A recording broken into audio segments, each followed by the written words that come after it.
메일을 전해달라고 했단다. 말씀드렸잖아요. 합의도 선처도 없다고요. 이름, 나이, 직업, 성별 아무것도 저한테 알려주지 마세요. 그대로 다 형사 진행할게요. 전화기 너머에 김 변호사가 망설이듯 하고 2번 호흡을 고르더니 말했다. 악플 제일 많이 단 사람 있잖아요. 그 사람이에요. 그런데 작가님하고 아는 사이인 것 같아요. 선처해달라는 거 아니니까 편지만 꼭 전해달라더라고요. 읽어보니까 별 내용도 없어요.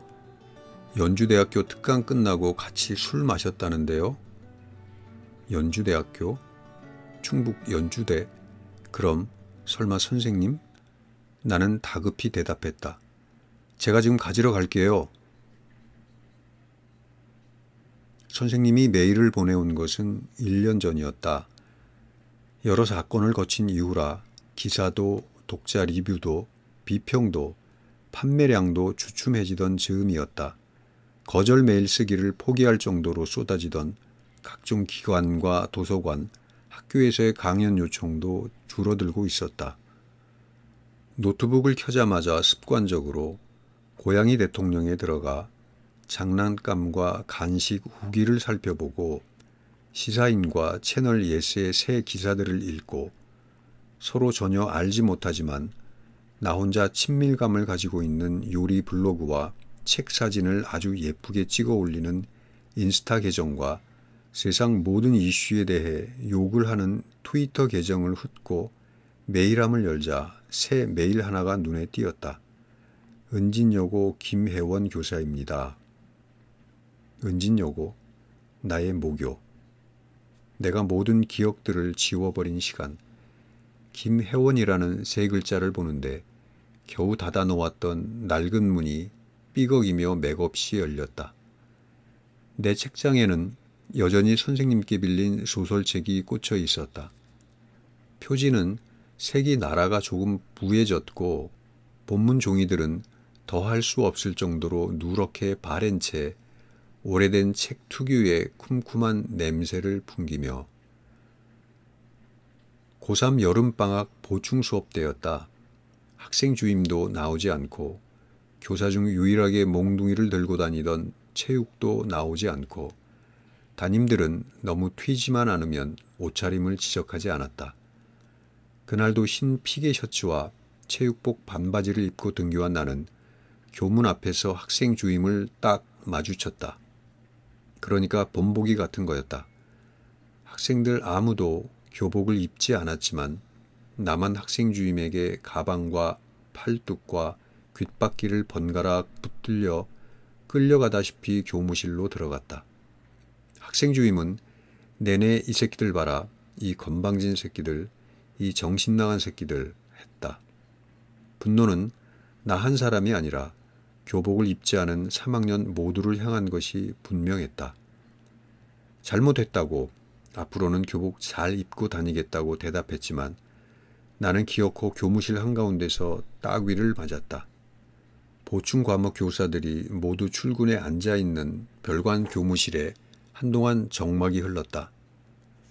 우리 담임이 끼익 쇳소리와 함께 의자를 천천히 밀며 자리에서 일어나 학생 주임 앞에 가 섰다. 담임은 오른손 손바닥으로 학생 주임의 왼쪽 어깨를 툭툭툭 밀치며 다가갔다. 지금 뭐 하시는 겁니까? 제 학생한테 뭐 하신 겁니까? 뒤로 엉거주춤 밀리던 학생 주임이 담임을 밀치려는 순간 김혜원 선생님이 내 어깨를 붙잡아 몸을 돌렸다. 나가자. 우리는 나가자 초아야. 별관 후문으로 나가면 뒷동산이다. 누가 가꾸는지 가꾸기는 하는지 알 수 없지만 계절마다 다른 꽃이 피었고 아카시아 나무들 사이로 두 사람이 나란히 걸을 수 있는 오솔길이 있었고 서로를 방해하지 않을 간격으로 벤치가 띄엄띄엄 놓여 있었다. 선생님은 그곳으로 나를 데리고 갔다. 미안하다. 김혜원 선생님이 사과를 할 줄은 몰랐다. 때린 건 학생 주임이고 싸운 건 담임인데 미안하다는 말을 들으니 참았던 눈물이 쏟아져 나는 두 손으로 얼굴을 감싸고 한참 울었다. 자꾸만 받아지는 숨을 겨우 진정시키며 대뜸 말했다. 제가 백민주였어도 학주가 저를 때렸을까요? 선생님의 울 것 같은 얼굴이 더욱 일그러지더니 그대로 웃음을 터뜨렸다. 백민주는 학생회장이었고 문과 1등이었다. 졸업 때 성적과 행동이 모두 모범적인 한 명에게 주는 무궁화상을 받았는데 선정 경위를 발표하지 않았지만 아무도 이의를 제기하지 않았다. 그런 친구였다. 선생님은 흘러내린 내 머리칼을 넘겨주며 다정하게 대답했다. 안 때렸겠지. 나도 웃어버렸다. 선생님은 급하게 책상 위에 있는 것들을 집어들고 나왔는지 언어 영역 문제집과 소설책을 옆구리에 끼고 있었다. 빌려줄까? 선생님이 내게 그 소설책을 내밀며 물었다. 아무 맥락도 이유도 없었지만 나는 고개를 끄덕이고 책을 받았다. 짙은 녹색 배경에 이름표처럼 가로로 긴 오렌지색 직사각형 무늬가 있고 그 안에 타자기로 입력한 듯한 글씨 새해 선물. 쉬는 시간과 점심시간에 짬짬이 읽고 자율학습 시간에도 선생님의 눈을 피해 읽고 집에 가서도 새벽까지 읽어 결국 마지막 페이지를 덮고서야 잠이 들었다. 그리고 졸업할 때까지 20번쯤 더 읽었다. 내가 고3 2학기 동안 한 일은 수능 공부와 새해 선물 읽기가 전부였다. 돌려드리지 못했다. 그 책을 읽지 않고는 하루도 버틸 수 없을 것 같았다.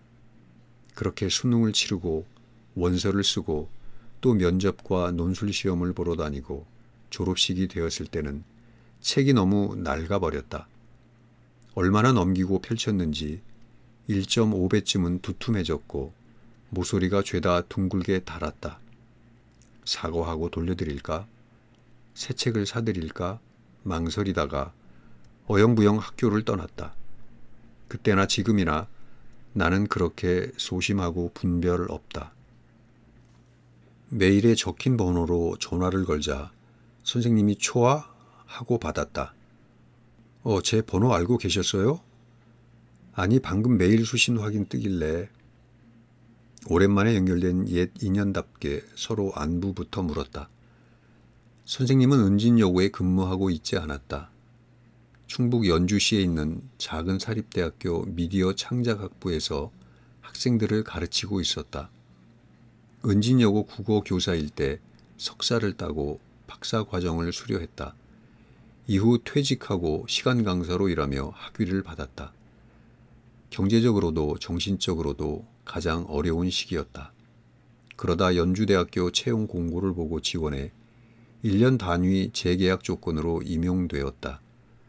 선생님은 나이도 많고 학벌도 좋지 않고 별다른 이력도 없는데 임용이 되었다며 운이 좋았다고 말했다. 내가 이제 교수님 되신 거냐고 멋지다고 한껏 추어 올리자 선생님은 고맙다고 말하면서도 은진여고에서 일하던 시간도 좋았다는 말을 잊지 않았다. 고등학교 교사가 싫다거나 학생들이 싫다거나 수업이 싫다거나 그랬던 건 아니야. 그땐 힘들긴 했지만 좋았어. 애들도 다 예뻤고 그냥 더 공부를 하고 싶었고 하다 보니까 여기까지 왔네. 내가 어떻게 살고 있는지는 인터뷰와 기사들로 읽었다고 했다. 앞으로 어떻게 살 건지도 알아. 다음 주에 대만 도서전 가지? 그리고 하반기에는 새 장편소설 나오고. 꽤 많은 학생들을 가르쳤지만 연예인이나 운동선수가 된 제자가 한 명도 없단다. 선생님은 제자들 중 내가 가장 유명하다며 그래서 말인데 하고 조심스럽게 용건을 꺼내놓았다. 알고 있었다. 특강을 부탁하려고 연락했다는 것을. 물론 메일을 받았을 때는 은진여고 특강이 될 줄 알았지만 오로지 소설을 쓰는 것으로 생계를 유지하는 날이 올 거라고는 생각하지 않았다. 그 소설을 쓰는 동안에도 그랬고 출판사에서 책으로 내보자는 연락이 왔을 때도 그랬고 단단하고 예쁜 표지를 입고 출간이 되었을 때도 그랬다. 출간하고 6개월쯤 지났을 때 카페 아르바이트를 그만두었다. 등단 후 처음으로 원고 청탁이라는 것이 들어오기 시작했고 아르바이트까지 할 시간이 없었다. 다시 2달 후 논술 학원도 그만두었다. 원장은 내가 소설가로 인터뷰하거나 칼럼을 연재하는 일들을 학원 홍보에 활용하기 원했다. 글을 쓰는 사람이 글쓰기 수업을 하는 게 이상할 것은 없지만 내가 가르치는 종류의 글과 쓰는 종류의 글이 너무 달랐다. 서로 마음이 상하기 전에 정리해야겠다는 생각이 들어 학원을 나왔다. 무엇보다 인쇄 수입으로만 생계가 유지되고도 남았다. 그리 급진적일 것도 과격할 것도 없는 소설은 너무 많은 말들에 휩싸였다. 중년의 남자 배우가 읽고 추천하고 개념남으로 칭찬받는 동안 라디오에서 소설을 소개한 젊은 여자 DJ는 자신의 SNS에 구구절절 해병글을 올렸고 그래도 욕설이 달리자 계정을 비공개로 돌려버렸다. 덕분에 많이 읽히고 팔렸던 것은 사실이다. 다시 더 많은 말들이 만들어졌고 또 팔렸고 또 말이 만들어졌다. 또 말이 만들어졌던 일은 선순환이었는지 악순환이었는지 잘 모르겠다. 글로 할 수 있는 일이 있다고 믿었고 책임감을 가지고 써야 하는 글도 있다고 생각했다. 두렵고 외롭고 허탈할 때가 많았지만 읽고 생각하고 질문하고 기록으로 남기려고 애썼다. 하지만 적의는 호의보다 훨씬 힘이 셌다. 내가 하지 않은 말들이 따옴표 안에 들어가 인터뷰 기사에 실렸고 내 소설에 있지도 않은 문장과 에피소드가 인터넷 리뷰에 올라왔다. 결국 내가 졌다. 이용당한다는 생각, 절대 가지지 않으려던 그 마음이 드는 순간 내가 망가졌다는 것을 깨달았다. 나는 가지 않아도 되는 파티에 초대받았다. 초대 명단엔 내 이름이 틀리게 적혀 있었다. 눈에서는 눈물이 뚝뚝 떨어지는데 분홍 신을 신은 발은 신나게 춤을 추고 있었다. 내 목표는 오직 한 가지, 신발을 벗는 것이었다. 새로운 제안과 부탁을 모두 거절하던 와중에 연주대학교 특강을 가기로 한 것은 옛 추억이 애틋해서도 어린 나를 위로해준 선생님께 고마워서도 아니었다. 이제라도 책을 돌려드리고 싶었다. 이 책 덕분에 내 인생 가장 힘들던 한 시절을 무사히 지나왔다고 말하고 싶었다. 곧 연주대학교 홈페이지와 페이스북에 특강 공고가 올라왔고 첫 댓글은 오다가 되졌으면이었다. 혹시 강연 중에 날 달걀이라도 얻어맞는 건 아닐까 두려웠다. 힘껏 쥐면 바스라질 것 같은 선생님의 새해 선물과 표지가 바뀌어 새로 출간된 양장본 새해 선물 그리고 쿠키 세트를 들고 무궁화호에 오르며 다시는 어떤 강연도 하지 않겠다고 마음먹었다. 아무도 달걀을 던지지 않았다. 소강당은 학생들로 가득 찼고 강연은 준비했던 것보다 짧게 마무리했지만 질의응답이 길어져 전체 특강은 예정 시간을 훌쩍 넘기고야 끝났다. 사인도 1시간쯤은 한 것 같다. 사인하며 물으니 인근 다른 대학의 학생들도 많고 문학을 가르치는 분들도 적지 않아 뒤늦게 긴장되고 부끄러웠다. 선생님과 평소 내 소설을 특히 좋아했다는 학생 2명과 함께 늦은 저녁을 먹으러 갔다. 택시 조수석에 앉은 선생님이 반쯤 고개를 돌려 뒤돌아보며 물었다. 초아, 혹시 생선국수 먹어봤어? 해물칼국수는 먹어봤어요. 해물칼국수랑은 전혀 다르고 말하자면 어죽 비슷해. 매콤하고 걸쭉하게 끓인 거야. 하여튼 여기 향토 음식 같은 거니까 한번 먹어봐. 후라이팬에 빙어를 동그랗게 눌러 튀긴 후 양념한 도리뱅뱅을 테이블 가운데에 생선 국수 한 그릇씩을 각자의 앞에 두고 앉았다. 둘 다 TV에서만 보았지 처음 먹는 음식이었다. 생선 국수는 의외로 비리지 않고 생선살이 많아 고소하고 든든했다. 기름에 튀기고 매콤 달달한 소스를 바른 도리뱅뱅 맛이야 두말할 것도 없고 처음에는 소주를 시켰다. 2병을 비웠을 때 학생 1명이 이제 가야 한다고 했다. 같이 사진을 찍고 싶어 했지만 얼굴이 너무 붉어 다음 기회로 미루었다.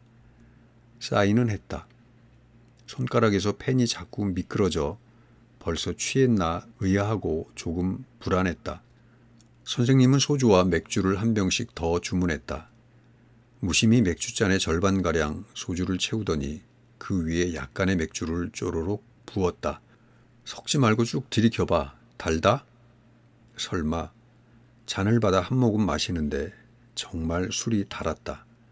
나는 잔을 한번 보고 술을 다시 마시고 우와 우와 감탄했다. 달콤한 술로 기분 좋게 취했을 즈음 선생님은 고백할 게 있다고 했다. 있잖아. 그 책 내가 빌려준 거 아니야. 에? 책이요? 새해 선물요? 초아가 뭔가 착각하고 있는 것 같아. 너 김성태한테 맞은 날 말하는 거지? 여름방학 보충 때. 네. 그래 내가 뒷동산으로 데리고 나간 건 맞아. 그리고 1교시가 너희 반 수업이어서 내가 먼저 교실 들어가면서 너 보고 세수하고 천천히 오라고 했잖아. 그랬더니 셔츠 앞섬이 푹싹 젖어가지고 들어왔고. 그랬나? 그건 기억에 없다. 아무튼 3학년 여름 보충 수업 때 내가 학생 주임에게 따귀를 맞았고 그런 날을 뒷동산으로 데려가서 김혜원 선생님이 달래주신 건 맞다. 학주 이름이 김성태였구나. 그리고 선생님의 새해 선물을 빌린 기억은 내게만 있고 내가 셔츠가 다 젖어서 교실로 돌아왔던 기억은 선생님에게만 있다. 어지러웠다. 맥주와 소주를 더 시켰고 생선 튀김을 시켰다. 인과관계가 없는 많은 말들이 연달아 오갔다. 연주시에 연고가 있냐고 물으니 전혀 아니고 그래서 오히려 연주대학교에 망설임 없이 지원했다고 했다. 선생님은 담담하게 아버지한테 많이 맞았거든 하고 덧붙였다. 사춘기를 지나며 체벌은 점점 줄어들어 성인이 된 후로는 한 번도 맞은 적이 없는데도 지금까지 잊혀지지 않는단다. 그 분위기와 고통, 불안과 우울. 그래서 그때 너를 데리고 나갔는지 몰라. 뺨이 시뻘개져서 우뚝 서 있는 내가 꼭 나 같았거든. 나도 그랬어. 잘못했다고 다시는 안 그러겠다고 울고 빌고 매달리다가도 한 대를 퍽 맞고 나면 그대로 굳어버리더라. 말도 안 나오고 눈물도 딱 그치고. 여동생은 일찌감치 결혼이라는 또 다른 굴레로 떠났고 선생님은 무기력한 어머니를 지키려고 고군분투하다 결국 가족 모두를 버리고 도망쳤다. 아버지의 폭력이 무능해서 기인했다는 것을 이제는 안다. 집 밖에서 실패할 때마다 집안은 당신 뜻대로 된다는 것을 확인하려는 듯 폭군이 되었으니까. 그리고 아버지에 대한 몇 가지 기억을 더 털어놓았고 나는 가만히 듣기만 했다. 자세히 묻지도 내 이야기를 꺼내지도 않았다. 괴로워하고 있었다. 어머, 나 취했나 봐. 학생한테 별말을 다 한다. 지금은 학생 아니잖아요. 맞아. 내가 네 책 날개에서 작가 소개보고 얼마나 놀랬는지 알아? 우리 8살밖에 차이가 안 나더라고. 지금은 둘 다 40대다. 같이 늙어가고 있어. 선생님은 어깨를 들썩이며 크크크 웃었다. 나는 웃음이 나지 않았다. 선생님은 나를 가만히 보더니 지금의 생활에 만족하고 있다며 너무 걱정하지 말라고 했다. 나는 다행이라고 대답했다. 새벽 3시가 넘어 식당에서 나왔다. 선생님은 자신의 집에서 한숨 자고 가라고 했다. 불편하기도 하고 너무 폐를 끼치는 것 같아 내키지 않았다. 나는 역 근처 카페나 롯데리아 같은 데서 커피를 마시다가 6시 첫 기차로 올라가겠다고 말했다. 선생님은 이번에도 어깨를 들썩이며 웃었다. 여기 지금 문 연 카페 없어. 24시간 카페, 24시간 패스트푸드, 그런 게 서울 번화가 아니면 흔한 줄 아니? 기차역에서 노숙하기 싫으면 따라와. 나는 본의 아니게 선생님 집에서 오후까지 자고 함께 해장국을 사 먹었다. 서울역에 내리자 지난 이틀의 일이 모두 꿈 같았다. 머리가 아프고 속이 울렁거렸는데 단순한 숙취인지 불쾌감이나 후유증인지 구분이 되지 않았다. 집에 도착하자마자 뜨거운 물로 반신욕을 한 후 꿀물을 진하게 타서 마시고 다시 잤다. 밤새 한 번 뒤척이지도 않았는지 아침이 되어 눈을 떴을 때 잠들기 전 담요를 당겨 덮였던 손모양 그대로 솔귀를 꼭 쥐고 있었다. 찬물을 한 잔 마시고 책상 앞에 가 앉았다. 잊고 있던 기억들이 퍼붓듯 한꺼번에 떠올랐다. 숨이 턱 막히면서 심장이 거세게 쿵쾅거렸다.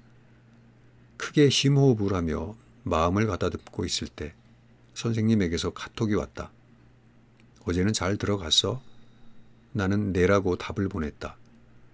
두 문장을 가만히 보고 있으니 내 대답이 너무 짧고 예의 없는 것 같아 집에 오자마자 또 잠들어서 이제 깼어요라고 한 줄 더 썼다. 그리고 크크를 보냈다. 선생님도 크크라고 답했다. 크크 크크 크크 크크 크크. 웃겨? 이게 웃겨? 비스킷이 부서지는 것 같은 작고 낮은 웃음이 비스킷에 꼬이는 까만 개미떼가 되어 귓바퀴를 타고 들어왔다. 고막을 흔들고 귓 속뼈와 달팽이관과 신경을 따라 뇌로 기어갔다. 개미떼는 머릿속을 우글우글 기어다니다 눈으로 나오고 콧구멍으로 나오고 기도를 따라 후두둑 떨어졌다. 기도를 뚫고 폐를 뚫고 온몸으로 퍼지더니 기어코 심장을 파먹기 시작했다. 나는 마음이 너무 아파서 셔츠의 앞섬을 붙잡고 책상에 엎드렸다. 기다시피 주방으로 가 진통제를 하나를 삼켰다. 진통제는 통증을 완화하는 약이므로 마음이 아픈 데에도 효과가 있다는 기사를 읽은 적이 있다. 그 즈음 나는 몸이 아파서가 아니라 마음이 아파서 매일 진통제를 먹었다. 허우적거리며 다시 책상으로 돌아왔더니 선생님에게 또 톡이 와 있었다. 어제는 선생님이 취해서 쓸데없는 소리를 많이 했으니 잊어버리란다. 쓸데없는 소리? 선생님이 무슨 소리를 했더라? 우리는 너무 취했고 나는 선생님이 무슨 얘기를 했는지 정확히 기억하지 못했다. 다만 그 밤의 대화가 내 감정과 기억의 밑바닥에 가라앉아 있던 무언가를 일으킨 것은 확실하다. 나는 노트북을 열어 나의 이야기를 적어 나가기 시작했다. 그것은 사고였을까? 아버지는 입술색이 검었다. 아파 보이기도 하고 추워 보이기도 하고 음침해 보이기도 했다. 내내 말이 없던 아버지가 어쩌다 입을 열면 입가에 누렇고 끈적하게 침이 모였다. 혼자 조용히 구역질을 참을 때가 많았다. 아버지가 말을 고르고 참고 삼키는 동안 대신 입을 여는 사람은 엄마였다. 엄마는 미간에 깊고 기다란 주름을 만든 채 항상 뭔가를 지적했다. 그렇다고 엄마가 싫지는 않았다. 원래 그런가 보다 했다. 그러다 어느 순간 그 역할이 오빠에게 넘어갔고 나를 제외한 가족 모두가 당연하고 자연스럽다고 생각한 과정을 나는 받아들이기가 힘들었다. 매일매일 아주 작고 약한 생선 가시를 삼키는 기분이었다. 어떤 날은 목구멍을 살짝 긁고 지나갔고 어떤 날은 찢어질 듯 아파 더 이상 밥을 먹기 힘들 정도였지만 운이 좋으면 꿀꺽 넘기기도 했다. 공포도 통증도 나만 알았다. 내가 고등학교 1학년 때 택시 운전을 하던 아버지는 신호 대기 중 뒷차에 받쳤다. 척추를 크게 다치거나 한 것은 아니고 근육에 조금 충격이 갔다. 하지만 일주일쯤 푹 쉬면 나을 거라던 의사의 소견과 달리 아버지는 거의 한 달을 동네 정형외과 6인실에 누워 꼼짝도 못했다. 그리고 택시 일을 그만두었다. 도로가 무섭다고 했다. 앞차의 라이트가 노려보는 눈 같고 백미러 속 뒷차가 계속 가까워지는 것 같고 같은 속도로 나란히 달리는 옆 차선의 자동차들이 점점 커진다고 했다. 이후 여러 일용직을 전전했는데 좌절하고 분노한 것은 아버지 자신도 엄마도 아닌 오빠였다. 그리고 그 감정은 나를 향해 쏟아졌다. 오빠는 내가 조금만 늦어도 불같이 화를 냈다. 못 들어오게 대문을 잠가 버리기도 했고 내 머리채를 붙잡아 끌고 들어가기도 했다. 그 다음에는 꼭 내 가방을 엎고 지갑을 확인했다. 내가 돈이 얼마나 있는지를 왜 알려고 했을까? 나는 네가 뭔데 내 물건에 손을 대냐고 소리를 지르고 욕을 하면서 눈앞에 보이는 것들을 집어던지곤 했다. 그날은 오빠가 중국의 한 명문대에 합격한 날이었다. 서울에서도 손에 꼽히는 대학 중문과에 재학 중이던 오빠는 줄곧 기회만 되면 중국에서 공부하고 싶다고 말해왔다. 당장 고등학교도 다니기 싫었던 나는 오빠를 이해할 수 없었지만 오빠에게 이해할 수 없는 면이 그것만 있었던 것은 아니니까. 학원 갔다 오는 길에 집 앞 베이커리에 들러 작은 케이크를 샀다. 같은 집, 같은 부모 아래에서 자라는 오빠와 나만 알 수 있는 감정이 있었다. 그래서 오빠가 더 싫기도 했지만 불쌍하기도 했다. 오빠의 성취가 진심으로 기쁘고 뿌듯하기도 했다. 초가 몇 개 필요하냐는 점원의 질문에 4개를 달라고 대답했다. 우리는 4 식구니까. 케이크에 비해 너무 큰 상자를 들고 집으로 걸어가며 내가 마치 당연하게 화목한 가족의 일원인 것 같아 웃기고 즐거웠다. 현관에 오빠의 단화가 놓여 있었다. 엄마, 오빠 집에 있어? 운동화를 벗어 던지고 마루로 올라오는데 오빠 방문이 열리더니 자다 깬 듯 몰골이 부수수한 오빠가 눈을 비비며 나왔다. 벌써 자고 있었어? 우리 축하 파티하자. 내가 케이크 사왔어. 케이크 상자를 싱크대 위에 올려놓고 엄마 아빠를 번갈아 부르자 오빠가 이죽거리며 물었다. 너 지금 뭐 하냐? 아까 학원 가기 전에 엄마한테 들었어. 오빠 합격했다며. 그래서? 응? 그래서 존나 신나게 파티하시게?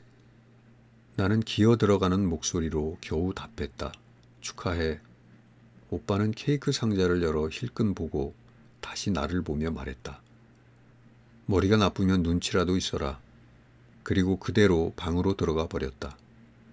멀찌감치서 오빠를 살피던 엄마가 그제야 다가오더니 케이크를 던져놓듯 거칠게 냉장고에 집어넣어 버렸다. 우리가 오빠 유학 보낼 돈이 어딨니? 너는 안 그래도 속상한 애를 왜 긁어가지고. 오빠가 일하면서 학교 다니면 안 돼? 중국에는 아르바이트 없나? 라고 아주 조그맣게 투덜거렸다.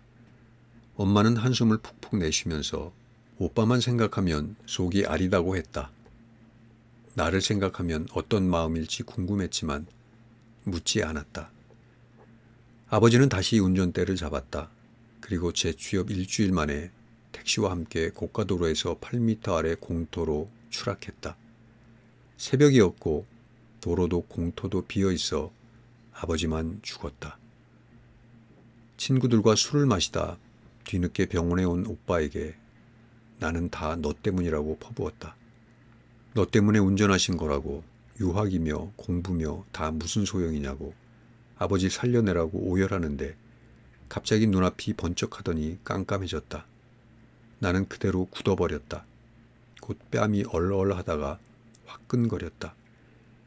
이후로 오빠와 한마디도 하지 않았다. 어렵지 않았다. 오빠는 곧바로 중국에 가 8년을 살았으니까. 아버지의 사망보험금과 크고 작은 위로금들은 고스란히 오빠의 등록금과 생활비로 들어갔고 나는 대학 내내 죽도록 아르바이트를 했지만 졸업할 때 학자금 대출이 1,000만 원 넘게 남아 있었다. 지금까지도 우리는 서로 말을 하지 않는다. 그날의 이야기를 썼다. 오빠가 케이크를 집어 던져 엉망을 만든 것으로, 아버지가 그 자리에서 뛰쳐나가 스스로 목숨을 끊은 것으로 상황을 조금 극적으로 바꾸었다. 내 얘기를 쓴 것은 처음이었다. 습작 때부터 절대 내 경험을 소재로 삼거나 내 개인적인 감정을 해소하기 위해 소설을 쓰지 않겠다고 다짐했고 잘 지켜왔다. 그 원칙이 깨진 것이다. 나는 홀린 것처럼 노트북 앞에 내리 8시간을 앉아 소설을 완성했고 가족들의 반응이 두려웠다. 내가 각종 문예지와 웹진 등에 발표하는 단편 소설까지 오빠가 다 찾아 읽는 것을 안다. 엄마에게 종종 전해들었다. 이번 소설도 분명 읽었을 텐데 오빠에게 연락이 오지는 않았다. 미안하긴 한가? 이제와 반성이라도 했나? 그 소설 우리 집 얘기냐고 묻기 구차했나? 아니면 너무 억울하고 화가 나서 오히려 말을 잃었나? 걱정했던 가족들은 별말이 없고 의외의 인물에게서 항의를 받았다. 어떻게 남의 얘기를 고스란히 훔쳐다가 쓸 수가 있어? 나한테 가장 아픈 기억인데 정말 힘들게 털어놓은 건데 어떻게 그럴 수가 있니? 네? 이번 리터에 실린 소설 그거 내 얘기잖아. 아닌데요. 똑같던데? 완전히 똑같던데? 선생님은 내가 당신 아버지의 무능한 부분과 폭력적인 부분을 분리해 아버지와 오빠라는 두 개의 캐릭터를 만들었다고 주장했다. 어머니가 입원한 병실에서 아버지에게 맞았던 자신의 이야기를 아버지 사망 후 오빠에게 맞은 것으로 살짝 바꾸었고 오빠가 가방 검사를 하며 지갑에 돈이 얼마나 있는지 확인하는 에피소드는 당신 아버지의 행동과 똑같고 주인공이 폭력을 당하면 순간 그대로 얼어붙는 것도 선생님과 같다고 했다. 선생님, 세상에는 아버지나 남자 형제의 폭력을 경험한 여자들이 너무 많아요. 절대 있어서는 안 되는 일이지만 사실은 꽤 흔한 일이잖아요. 흔한 일? 참 쉽게 말하네. 작가님 떠받들어 주니까 바닥에서 악다구니 하는 여자들이 우습지. 대충 끌어다가 보편이니 평범이니 하면서 납작하게 뭉개도 될 것 같이 내가 그리고 내 소설을 읽은 사람이 세상 여자들의 삶이 모두 다르다는 걸, 제 각각의 고통을 버티고 있다는 걸 상상이나 할 수 있을까? 왜 못할 거라고 생각하세요? 그거 선생님만 할 줄 아는 거 아니에요. 자신의 얘기를 들려주는 여자들이 많았다. 도서관 강연이 끝난 후에 인터뷰를 시작하기 전에 서점 사인 행사의 그 짧은 순간에도 답변이나 조언을 원해서가 아니라 쏟아져 나와 어쩔 수 없다는 듯 말했다. 여기 엄지끝은 공장에서 일할 때 잘린 거야. 친정 엄마한테 아이를 맡겼는데 잘하고 있는 건지 모르겠어요. 나 베트남에서 와서 말 잘 몰라. 저는 미투 고발자예요. 우리는 서로에게 고맙다고 말했다. 책 써줘서 고마워요. 읽어주셔서 고맙습니다. 말해줘서 고마워요. 와주셔서 고맙습니다. 근데 그 소설이 내 이야기였다는 말은 하지 못했다. 나도 말을 하고 글을 쓰고 생각과 감정을 드러낼 자격이 있는 사람이라고 항변하는 것 같아 싫었다. 대체 그 자격은 무슨 기준으로 누가 왜 정하는 건데? 나 자신에게도 선생님에게도 그 누구에게도 그런 조건을 들이대고 싶지 않았다. 그냥 너무 지쳤다. 나는 전화를 끊어버렸다. 소설이 어떻게 읽히는지 궁금했지만 단행본으로 묶이기 전에 단편은 감상을 알기가 쉽지 않다. 편집자님께 물어보려고 문자를 쓰다 말았다. 한밤중에 무슨 짓이야? 결국 포털 검색창에 단편 제목을 입력했다. 소설에 대한 게시물은 없고 단어들이 조각조각 들어간 전혀 다른 글들만 나왔다. 인터넷 서점 사이트에도 잡지의 별점과 리뷰는 아직 올라오지 않았다. 조마조마한 마음으로 내 이름을 검색했다. 이름을 마지막으로 검색해 보았던 게 언제더라. 너무 많은 게시물과 기사와 거기에 달린 댓글들을 보는데 구역질이 났다. 가끔 안부 문자를 주고받던 대학 선배가 갑자기 밥이나 먹자고 연락해 온 적이 있다.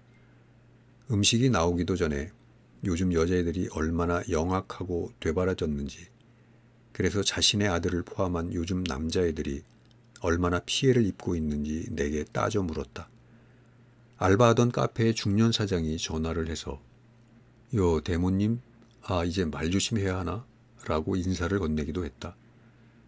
다른 여성 작가의 훌륭함을 말하기 위해 내가 비교 대상으로 끌려 나오거나 비평과 논쟁과 담론 안에서 내 소설이 납작한 퍼즐 조각으로 잘려 끼워 넣어진 일은 셀 수도 없다. 내가 살아온 길고 복잡한 시간과 지금 수행하고 있는 여러 역할과 글을 쓰는 사람이자 생활인으로서의 다양한 고민과 각각의 고민에서 시작된 모두 다른 글들이 간단하게 요약되어 함부로 호명되고 있었다. 납작하게 만든다는 것은 뭘까? 이후로 한 글자도 쓸 수 없었다. 취재를 위해 만났던 김 변호사와는 가끔 만나 밥을 먹는 느슨한 친구가 되었다. 김 변호사는 자신이 도와줄 테니 악플러들을 고소하라고 종종 말했다.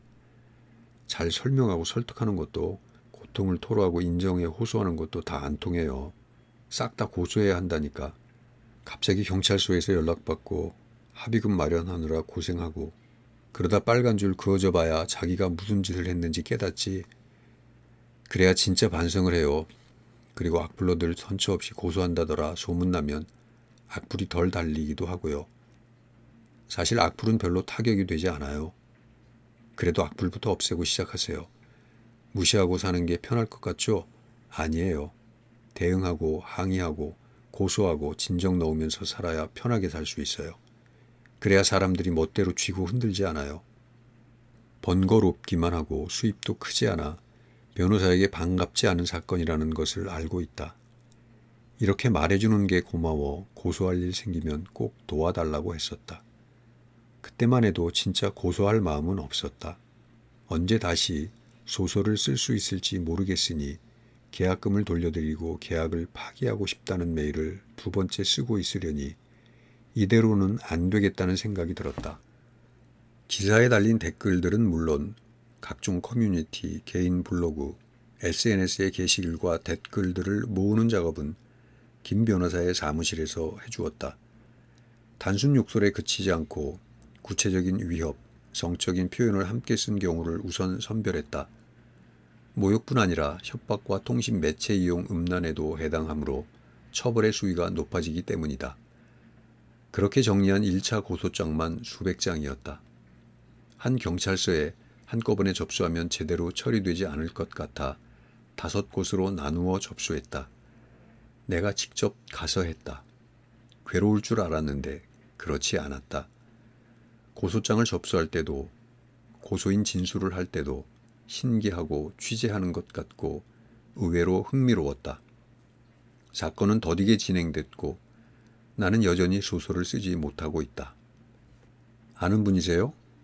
편지를 다 읽고 다시 봉투에 접어넣는 내게 김 변호사가 조심스럽게 물었다.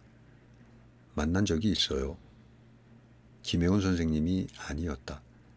그날 끝까지 남아 함께 술을 마셨던 선생님의 제자. 얼굴도 이름도 전혀 기억나지 않는다. 그 학생이 무슨 말을 하긴 했던가? 끝까지 있긴 했던가? 학생이 있긴 했던가? 있었겠지. 그러니까 그 밤 우리 3사람이 얼마나 많은 얘기를 나누었는지, 얼마나 서로를 깊이 이해했는지, 얼마나 서로에게 위로가 되었는지를 이렇게 아름답고 애틋하게 쓸 수 있었겠지.